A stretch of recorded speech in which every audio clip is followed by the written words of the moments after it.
Praise the lord. Good morning. ప్రభువైన యేసుక్రీస్తు శుభనామంలో మీ అందరికీ వందనములు.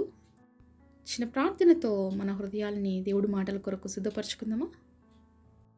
మమ్మల్ని ఎంతో మిక్కిలిగా ప్రేమించినటువంటి మా ప్రియ పరలోకమందున తండ్రి, నీ ఘనమైన శ్రేష్టమైన నామాన్ని బట్టి మీకు వందనాలు. ప్రభువా, ఉదయకాల సమయంలో నీ సన్నిధిలో ఉంటుండగా నాయనా నాకు అవసరమైనటువంటి విలువైన మాటలను మాకు దయచేయండి. మా అందరినీ దర్శించండి. ప్రతి హృదయాన్ని చూసిన దేవుడిగా ఎవరికి ఏ మాటలైతే అవసరమే ఉన్నాయో తండ్రి, ఆ మాటల నుంచి బలపరచమని యేసు నామంలో ప్రార్థిస్తున్నాము తండ్రి. ఆమేన్.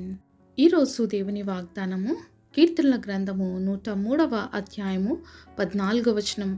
మనము మంటివారమని ఆయన జ్ఞాపకం చేసుకొనుచున్నాడు. Psalms chapter 103 verse 14. He remembered that we are dust. దేవుడిచ్చినటువంటి అద్భుతమైన మాట కొరకు దేవుడికి సమస్తమైన మహిమా ఘనత ప్రభావములు చెల్లును గాక. ఆమేన్.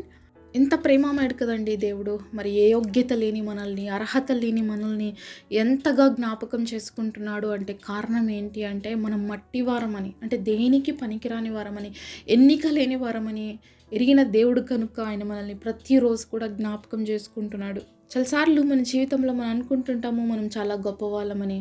కానీ ఒకటి జ్ఞాపకం ఎప్పుడు పెట్టుకోవాలండి, మనం గొప్పవాళ్ళమైతే కాదు, ఏ యోగ్యత లేనటువంటి వారం, మట్టి వారము. దేవుడు మానవుని మట్టిలో నుంచి నిర్మించాడు కాబట్టి మానవుడు మళ్ళీ మట్టయిపోవాలి. మరి ఈ మట్టి పైన దేవుడికి ఎందుకు అంత ప్రేమ? ఎందుకు ఆయన మనల్ని జ్ఞాపకం చేసుకుంటున్నాడంటే, ఆయన మన కన్న తండ్రి. ఆయన సుహస్తాలతో బొమ్మగా మనల్ని నిర్మించుకొని తన నాసికారంధ్రములో ఉన్నటువంటి జీవాయుధును ఊదాడు. అంటే మనల్ని ఎంతగా ప్రేమిస్తున్నాడంటే, ఆయన ఆత్మ మనలో ఉంచి ఉన్నాడు కాబట్టి, ఆయన యొక్క ఊపిరి మనలో ఉంది కాబట్టి, ప్రతి క్షణము ప్రతి నిమిషము మనల్ని కనుపాపవలే కాపాడుతూ ప్రతి క్షణము కూడా మనల్ని భద్రపరుస్తూ నడిపిస్తూ ఉన్నాడు. ఈరోజు దేవుని యొక్క కృపను బట్టి మనం జీవిస్తూ ఉన్నాం. దేవుని యొక్క దయను బట్టి ఇంకా మన ఆయుష్కాలం పొడిగించబడతా ఉంది. ఎంతోమంది గొప్ప వాళ్ళు ఈ లోకంలో, ఐశ్వర్యవంతులు, ధనికులు, జ్ఞానవంతులు, అందచందాలు కలిగిన వారు ఎంతోమంది గతించిపోతున్నారండి. కానీ మనం సజీవ లెక్కలో ఉన్నామంటే అది కేవలం ఆయన కృపను బట్టి, ఆయన గొప్పతనాన్ని బట్టి, ఆయన మంచితనాన్ని బట్టి. అంతేగాని మనలో ఉన్నటువంటి ఏ యోగ్యతను బట్టి ఆయన మనల్ని జ్ఞాపకం చేసుకోవటం లేదు. కానీ ఆయన మనల్ని నిర్మించాడు కాబట్టి మనం మట్టివారమని, దేనికి పనికిరామని దేవుడు మనల్ని జ్ఞాపకం చేసుకుంటున్నాడు. అనిమల్స్ మరణిస్తే కూడా వాటికి కూడా విలువ ఉందండి. వాటి చర్మం తీసుకొని దాన్ని ఏదో ఒక రీతిగా యూస్ చేస్తారు. మరి చెట్లు చనిపోతే దాని కొమ్మల్ని మరి ఏదో ఒక రీతిగా యూస్ చేస్తున్నారు. కానీ మానవుడు చచ్చిపోతే మాత్రం దేనికి పనికిరాడు. అంత నిష్ప్రయోజకుడిని దేవుడు జ్ఞాపకం చేసుకున్నాడు అంటే దేవుడి ప్రేమ మన పట్ల ఎంత అనేది మనం ఆలోచించాలి. ఒకసారి కీర్తనలు 104వ అధ్యాయము 15-16 వచనాలు చూద్దాము. నరుని ఆయువు గడ్డివలేనున్నది, అడవి పువ్వు పూయినట్లు వాడు పూయును, దాని మీద గాలి వీచగాలి లేకపోను, ఆ మీదట దాని చోటు దాన్ని ఎరగదు. ఇక్కడ మానవుని యొక్క జీవితము గడ్డి వలె, అలాగే అడవి పువ్వులతో పోల్చబడి ఉంది. మరి అది గాలి వీచినప్పుడు ఆ చోట లేకుండా వెళ్ళిపోతుందని, మరి ఎండ ఎక్కువైపోతే గడ్డి ఏ విధంగా వాడిపోతుందో, పువ్వు ఏ విధంగా వాడిపోతుందో, మానవుని యొక్క జీవితం కూడా అంతే అని దేవుడి వాక్యం సెలవిస్తూ ఉంది. కాబట్టి మన జీవితం ఇదే అండి, మన పరిస్థితి ఇది. అయినప్పటికీ ఆయన మనల్ని ప్రేమిస్తున్నాడు. ఎందుకంటే ఆయన ప్రేమామయుడు కనుక, ఆయన మన పరలోకపు తండ్రి కనుక మనల్ని ప్రేమించి ఇంకా మన జీవితంలో మన ఆయుష్కాలాన్ని పొడిగిస్తూ ఉన్నాడు. కొంచెం ఎండ ఎక్కువైతేనే తట్టుకోలేము, కొంచెం వర్షాలు ఎక్కువైతేనే తట్టుకోలేము, కొంచెం చలి ఎక్కువైతేనే తట్టుకోలేము. అలాంటి బాడీ మనది, అలాంటి సహజ సిద్ధమైనటువంటి వారం మనము. అయితే చాలాసార్లు వీటన్నిటిని తట్టుకోలేము. కానీ చాలాసార్లు మాత్రం దేవుడి పైన తిరుగుబాటు చేస్తూ ఉంటాము, దేవుని మాత్రం బాధపరుస్తూ ఉంటాం, దేవుని మాత్రం దుఃఖపరుస్తూ ఉంటాం. మనం ఏదో పెద్ద గొప్ప వాళ్ళం అనుకుంటూ ఉంటాం. నిజానికి మనం ఏమీ కాదు అనే విషయాన్ని తెలుసుకోవాలండి. మానవుని యొక్క జీవితము నీటి బుడగ లాంటిది, ఇంతలో కనిపించి అంతలో మాయమైపోయే వంటి ఆవిరి లాంటిది అని దేవుడు వాక్యం సెలవిస్తుంది. ఎంతసేపు చూస్తామండి ఆవిరి, అలాగే ఆ నీటి బుడగ ఎంతసేపు చూడగలుగుతాం. కాబట్టి మానవుని జీవితం అంతే. ఎప్పుడు ఏమి జరుగుతుందో మన జీవితంలో తెలియదు, ఎప్పుడు మన లైఫ్ ముగిసిపోతుందో మనకి తెలియదు. కాబట్టి బ్రతికినన్ని రోజులు చాలా జాగ్రత్తగా బ్రతకడం మనం నేర్చుకోవాలి. అందుకని అపోస్తలుడైన పౌలు అంటాడు, బ్రతుకుట క్రీస్తే, చావైనా కూడా అది నాకు మేలే. ఎందుకంటే బ్రతికితే నేను క్రీస్తు కోసమే బతుకుతాను. ఒకవేళ నేను చనిపోతే ఎక్కడికి పోతాను? నా పరలోకపు తండ్రి దగ్గరికి వెళ్ళిపోతాను. కాబట్టి ఎక్కడున్నా కూడా నాకు క్షేమమే. ఎందుకంటే నేను క్రీస్తుని కలిగి జీవిస్తున్నాను. కాబట్టి ఎప్పుడైతే దేవుని మన జీవితంలో కలిగి ఉంటామోనండి, మట్టి వారమైనప్పటికీ కూడా దేవుని మన జీవితంలో కలిగి ఉన్నప్పుడు మనం ఎంతో ఆశీర్వాదకరంగా జీవించవచ్చు. అలాగే పౌలు వలె రోషము కలిగి దేవుని సేవ చేయాలి అనే ఆశ మనలో ఉంటే క్రీస్తు కోసం బ్రతకడం నిజంగా గొప్ప భాగ్యం అండి. మరణించడం చాలా ఈజీ, కానీ బ్రతకడం చాలా కష్టం అండి.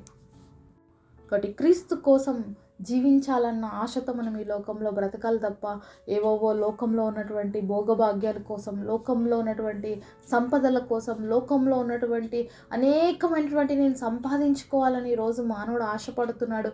దేవుని పక్కన పెట్టేసి మిగతా వాటన్నిటి వెనకాల పరుగులు తీస్తున్నాడు. దేవుడికి సమయం లేదు. కానీ లోకంలో సంపాదించుకోవడానికి, ఇల్లు కట్టుకోవడానికి, పెళ్ళిళ్ళు చేసుకోవడానికి, లేకపోతే మరి ప్రతి ఒక్కటి ఇవన్నీ చేయకూడదా అంటే చేయాలండి. కానీ దేవుడి తర్వాతనే ఏమైనా మనం చేయాలి. దేవుడికి మన జీవితంలో సమయం ఇవ్వాలి.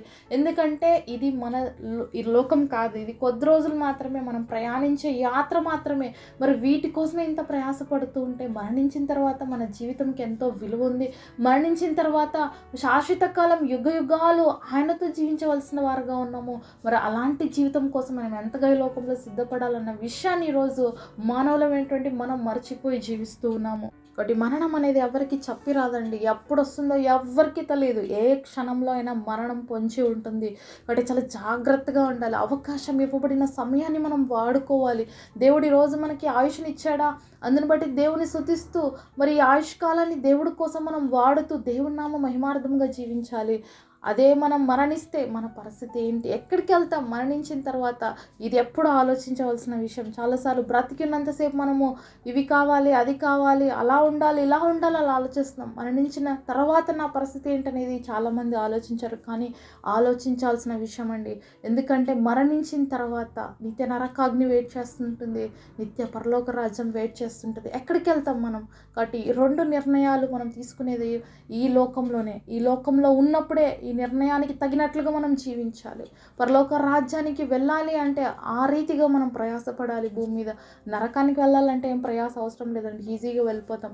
ఈరోజు దేవుడి బిడ్డలుగా అనేకసార్లు శ్రమలు ఎదుర్కొంటున్నప్పుడు, బాధలు పడుతున్నప్పుడు, వేదనలు పడుతున్నప్పుడు, కృంగిపోయే పరిస్థితులు వచ్చినప్పుడు, నాకే ఎందుకు, నాకే సమస్యలు ఎందుకు, నాకే పరిస్థితి ఎందుకు, నేను ఇంతగా ఆత్మీయంగా ఉన్నా, నేను ఇంతగా దేవుడికి దగ్గరగా ఉన్నా, నాకు ఎందుకు ఇలాంటి శ్రమలు వస్తున్నాయంటే ఒకటి గుర్తుపెట్టుకోవాలండి, ఇది నీ లోకం కాదు, ఇది నీ ప్లేస్ కాదు, నీ ప్లేస్ పరలోక రాజ్యంలో ఉంది. కాబట్టి ఈ లోకంలో సాతాను అనేక సార్లు శోధిస్తాడు, అనేక సార్లు తొందర చేస్తాడు, అనేక సార్లు బాధలు కలిగిస్తాడు. అయినప్పటికీ వాటన్నిటిని ఓర్చుకొని నిలబడినప్పుడు, వాటన్నిటిని సహించుకొని నిలబడినప్పుడే పరలోక రాజ్యానికి మనం వారసులు అవుతాం. కాబట్టి చిన్న చిన్న సమస్యలు చూసి భయపడక, చిన్న చిన్న సమస్యల్ని చూసి కలవరపడి, నిరుత్సాహపడి, జీవితంలో నాకంటూ ఏమీ లేదు అని బాధపడకుండా ఒక్కటెప్పుడు గుర్తుపెట్టుకోవాలి, నేను దేవుని బిడ్డని, ఈ లోకంలో అలాగే పరలోక రాజ్యంలో నా కొరకు నిత్యరాజ్యం సిద్ధపరచబడి ఉందనే నిరీక్షణతో మనం ఈ లోకంలో బ్రతకాలి. ఆ గొప్ప నిరీక్షణ ఇవ్వటానికే దేవుడు ఈ లోకానికి వచ్చాడు. కాబట్టి ఆ నిరీక్షణ మనం కలిగి ఉన్నాం. ఈరోజు మరణిస్తే నేను దేవుడి దగ్గరికి వెళ్తాను. కాబట్టి మట్టివారమైన మనము మన్నైనది వెనకటి వల్లే మళ్ళా మన్నైపోతుంది, కానీ ఆత్మ తాను దయచేసిన దేవుడి దగ్గరికి వెళ్తుంది. కాబట్టి ఈరోజు మన ఆత్మను మనం సిద్ధపరచుకుందాము. మట్టివారమైన మనల్ని దేవుడు జ్ఞాపకం చేసుకోవడానికి గల కారణం ఏంటంటే ఆయన ఆత్మ మనలో ఉంది. మనము నిరంతరం ఆయన కోసం జీవించాలని, యుగ యుగాలు ఆయనతో పాటు ఉండాలని దేవుడు ఆశిస్తున్నాడండి. ఎవ్వరు మరణించి నిత్య నరకాగ్నికి పోకూడదు. అందరూ అంతటా మారు మనసు పొంది యేసయ్య దగ్గరికి రావాలని యేసయ్య ఆశపడుతూ ఉన్నాడు. కానీ చాలాసార్లు మనం దేవుడిని తిరస్కరించి వెళ్ళిపోతున్నాం. ఈరోజు కూడా ఒకవేళ అలాంటి స్థితిలో ఉన్నట్లయితే యేసయ్య నిన్ను చేతులు చాచి పిలుస్తున్నాడు, తిరిగి నా దగ్గరికి రా, నువ్వు నా దగ్గరకు వస్తే నేను నిత్య రాజ్యానికి నేను వారసురాలుగా చేస్తాను, వారసుడుగా చేస్తానని పిలుస్తున్నాడు అండి. ఇన్ని రోజులు లోకంలో ఉన్న వాటిని చూసుకొని నువ్వు గర్విస్తున్నావేమో, ఈ లోకంలో నాకు అన్నీ ఉన్నాయి, ఇంకా నాకు దేవుడు అవసరం లేదనుకుంటున్నావేమో. ఒకవేళ అలాంటి స్థితి నీలో ఉన్నట్లయితే దేవునితో మాట్లాడుతున్నాడండి. దేవుడు లేకపోతే మానవుని జీవితము లేదు. ఒకసారి మనం యెహెజ్కేలు గ్రంథం 37వ అధ్యాయం 14వ వచనంలో చూసినట్లయితే, మీరు బ్రతుకున్నట్లు నా ఆత్మ మీలో ఉంచెదను. కాబట్టి దేవుడు ఆత్మ మనలో ఉంటేనే మనం బ్రతకగలుగుతాం తప్ప దేవుడు ఆత్మ మనలో లేకపోతే మనం మట్టి వారి వల్ల అయిపోతాం. కాబట్టి ఈరోజు మట్టి వారమైన మనల్ని దేవుడు జ్ఞాపకం చేసుకుంటున్నాడు కాబట్టి కృతజ్ఞతాపూర్వకంగా దేవుడి దృష్టికి అంగీకార యోగ్యమైన జీవితాన్ని జీవిద్దాం. అట్టి కృప దేవుడు మనందరికి దయచేయునుగాక. పరిశుద్ధుడైన తండ్రి, మీరు మాతో మాట్లాడిన ప్రతి మాట కొరకు వందనాలయ్యా. మట్టి వారమైన మమ్మల్ని జ్ఞాపకం చేసుకున్న నీ కృప కొరకు వందనాలు తండ్రి. మేము బ్రతుకున్నట్లుగా నీ ఆత్మను మాలో ఉంచినందుకే వందనాలు. నీ ఆత్మను కలిగిన మేము ప్రభా ఈ లోకంలో నీకులాగా జీవించడానికి, నిత్య రాజ్యం కొరకు ఈ లోకంలో మేము సిద్ధపాటును కలిగి జీవించడానికి మా అందరికీ కృపనివ్వమని యేసు నామంలో ప్రార్థిస్తున్నాము తండ్రి. ఆమేన్.